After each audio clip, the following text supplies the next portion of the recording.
தமிழக சட்டசபை தேர்தலுக்கு முன்பாக விவசாயிகளிடையே ஏற்பட்டுள்ள அதிருப்தி அரசியல் களத்தில் பெரும் மாற்றத்தை ஏற்படுத்தியுள்ளது. தமிழக விவசாயிகள் பாதுகாப்பு சங்கத்தின் நிறுவனர் ஈசன் முருகசாமி திருப்பூர் மாவட்டம் பல்லடத்தில் செய்தியாளர்களை சந்தித்தபோது ஒரு முக்கிய அறிவிப்பை வெளியிட்டார். கடந்த 2021 தேர்தலின் போது விவசாயிகளுக்கு அளித்த 83 வாக்குறுதிகளில் வெறும் 10 வாக்குறுதிகளை மட்டுமே திமுக அரசு நிறைவேற்றியிருப்பதாக அவர் குற்றம் சாட்டினார். மீதமுள்ள 73 வாக்குறுதிகள் இன்னும் நிறைவேற்றப்படாமல் இருப்பது விவசாயிகளிடையே பெரும் ஏமாற்றத்தை ஏற்படுத்தியுள்ளது. சுமார் 65 விவசாய சங்கங்கள் ஒன்றிணைந்து ஆளும் கட்சிக்கு எதிராக போராட்டங்களை முன்னெடுக்க முடிவு செய்துள்ளன. பஞ்சமி நில மதிப்பீடுகளை பயன்படுத்தி விவசாய நிலங்களை குறைந்த விலைக்கு கையகப்படுத்துவது மற்றும் நிலம் கொடுக்க மறுக்கும் விவசாயிகள் மீது குண்டர் சட்டம் பாய்ச்சுவது போன்ற நடவடிக்கைகள் விவசாயிகளை பெரிதும் கோபப்படுத்தியுள்ளன.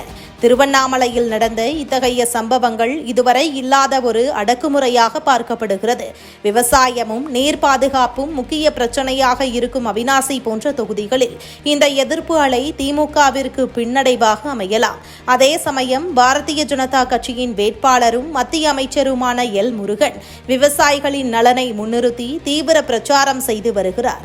கூட்டுறவு சங்கங்களை வலுப்படுத்துதல் மற்றும் உள்ளூர் விளைபொருட்களுக்கு நல்ல சந்தை வாய்ப்புகளை உருவாக்குதல் போன்ற அவரது திட்டங்கள் விவசாயிகள் மத்தியில் கவனத்தை பெற்றுள்ளன. பெண்களுக்கு எதிரான குற்றத்தை இரும்பு கரங்கொண்டு தடுப்பேன்னு சொன்னாரு. முன்பு நள்ளிரவிலும் பெண்கள் சாலைகளில் தைரியமாக செல்லக்கூடிய நிலை இருந்தது. ஆனால் இன்று பெண்கள் பாதுகாப்பு என்பது பட்ட பகலிலேயே பறிக்கப்படுகிறது. இந்த நிலை மாறிட வாக்களியுங்கள் தாமரை சின்னத்திற்கு.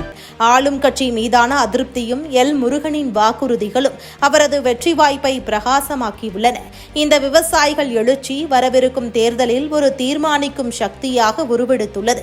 இந்த சூழ்நிலையில் விவசாயிகளின் ஆதரவை பெற அரசியல் கட்சிகள் தங்களது வாக்குறுதிகளை மேலும் வலுப்படுத்தும் முயற்சியில் ஈடுபடுகின்றன. குறிப்பாக நீர் மேலாண்மை, பயிர் பாதுகாப்பு மற்றும் நியாயமான விலை வழங்குதல் போன்ற முக்கிய கோரிக்கைகள் தேர்தல் பிரச்சாரத்தில் முன்னிலை பெறும் என எதிர்பார்க்கப்படுகிறது.